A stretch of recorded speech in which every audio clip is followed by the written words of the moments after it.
നമസ്കാരം.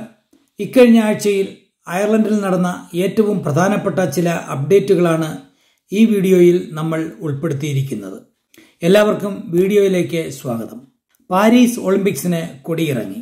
അയർലൻഡിന്റെ ഒളിമ്പിക്സ് ചരിത്രത്തിലെ ഏറ്റവും കൂടുതൽ മെഡൽ നേട്ടവുമായാണ് പാരീസിൽ നിന്നും താരങ്ങൾ തിരിച്ചെത്തുന്നത്. 4 സ്വർണവും 3 വെങ്കലവും അങ്ങനെ 7 മെഡലുകളാണ് രാജ്യം ഇത്തവണ നേടിയത്. മെഡൽ പട്ടികയിൽ 19ാം സ്ഥാനത്ത് എത്താനും അയർലൻഡിനായി. മറ്റൊരു പ്രധാന വാർത്ത അയർലൻഡിലെ വീടുകൾക്ക് വില കൂടുന്നു എന്നതാണ്. ഏകദേശം 9% വില വർധനവാണ് ഉണ്ടായതെന്ന് CSO പറയുന്നത്. ഭവനങ്ങളുടെ ലഭ്യതക്കുറവാണ് വിലക്കയറ്റത്തിന് കാരണമാകുന്നത് എന്നാണ് വിദഗ്ധരുടെ അഭിപ്രായം. മറ്റൊരു അപ്ഡേറ്റ് ഡബ്ലിനിൽ ക്രിക്കറ്റ് സ്റ്റേഡിയം നിർമ്മിക്കുന്നു എന്നുള്ളതാണ്. 4000 പേർക്ക് ഇരിക്കാവുന്ന പുതിയ ക്രിക്കറ്റ് സ്റ്റേഡിയം നിർമ്മിക്കാൻ ഔദ്യോഗിക അനുമതി നൽകി ഐറിഷ് സർക്കാർ. 2030 T20 വേൾഡ് കപ്പിന് ഇംഗ്ലണ്ട്, സ്കോട്ട്ലൻഡ് എന്നിവരോടൊപ്പം അയർലൻഡും സംയുക്തമായി ആതിഥ്യം അരുളുന്നുണ്ട്. ഇതോടുകൂടി അയർലൻഡ് ദേശീയ ക്രിക്കറ്റ് ടീമുകൾക്ക് സ്വന്തമായി ഒരു സ്റ്റേഡിയം ഇല്ല എന്നുള്ള വിഷമവും മാറിക്കിട്ടും. അടുത്തത് ഇന്നലെ അയർലൻഡിലെ ഗോൾവേയിൽ ഒരു വൈദികന് നേരെ നടന്ന ഗുരുതരമായ ആക്രമണമായിരുന്നു ഞെട്ടിക്കുന്ന മറ്റൊരു വാർത്ത. അയർലൻഡിലെ വൈദികർക്ക് പോലും രക്ഷയില്ലാത്ത അവസ്ഥയാണ് ഇപ്പോൾ. ഐറിഷ് ആർമി ചാപ്ലിനായ ഫാദർ പോളം മർഫിക്കാണ് കുത്തേറ്റത്. സംഭവവുമായി ബന്ധപ്പെട്ട് ഒരു കൗമാരക്കാരനെ പോലീസ് അറസ്റ്റ് ചെയ്തിട്ടുമുണ്ട്. പരിക്കേറ്റ വൈദികനെ അടുത്തുള്ള യൂണിവേഴ്സിറ്റി ഹോസ്പിറ്റലിൽ എത്തിക്കുകയും വിദഗ്ധ ചികിത്സയ്ക്ക് വിധേയനാക്കുകയും ചെയ്തു. താൻ സുഖമായിരിക്കുന്നുവെന്നും പ്രാർത്ഥനയ്ക്കും കരുതലിനും നന്ദി പറയുകയും ചെയ്യുന്നു എന്നും അദ്ദേഹം സാമൂഹ്യ മാധ്യമത്തിൽ കുറിക്കുകയും ചെയ്തു.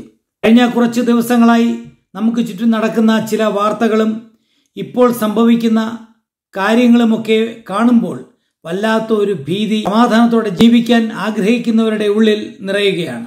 ഇതിനോടൊക്കെ കൂട്ടി വായിക്കേണ്ട മറ്റൊരു സംഗതിയാണ് കഴിഞ്ഞ ദിവസം മറുനാടൻ മലയാളി എന്ന യൂട്യൂബ് ചാനലിൽ വന്ന ഒരു വാർത്ത.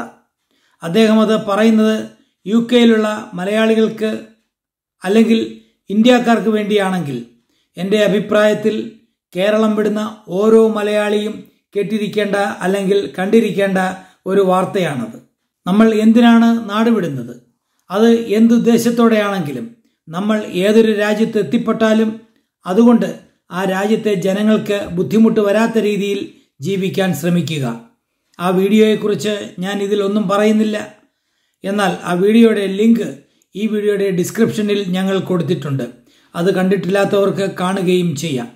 മറ്റൊരു വാർത്ത ശ്രദ്ധയിൽപ്പെട്ടത് ഈ സെപ്റ്റംബർ മുതൽ തുടങ്ങുന്ന അധ്യയന വർഷത്തിലേക്ക് എത്താൻ ആഗ്രഹിക്കുന്ന വിദ്യാർത്ഥികൾക്ക് അവർ വാടകയ്ക്ക് വീടുകൾ നോക്കുമ്പോൾ വാടക വീടുകളുമായി ബന്ധപ്പെട്ട തട്ടിപ്പുകൾ നടക്കാൻ സാധ്യതയുണ്ടെന്നും അങ്ങനെയുള്ള ചതികളിൽ പെടരുതെന്നും ഇങ്ങനെ എന്തെങ്കിലും സംശയം തോന്നിയാൽ ഹൗസിംഗ് ചാരിറ്റി സംഘടനയായ ത്രെഷ്ഹോൾഡിനെ വിവരം അറിയിക്കണം. ത്രെഷ്ഹോൾഡിന്റെ ഹെൽപ്പ് ലൈൻ നമ്പരും വെബ്സൈറ്റും വീഡിയോയുടെ ഡിസ്ക്രിപ്ഷനിൽ ഞങ്ങൾ കൊടുത്തിട്ടുണ്ട്.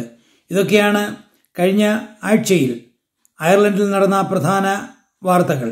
മറ്റു പല വിശേഷങ്ങളുമായി അടുത്തയാഴ്ച വീണ്ടും കാണാം. അതുവരേക്കും നന്ദി, നമസ്കാരം.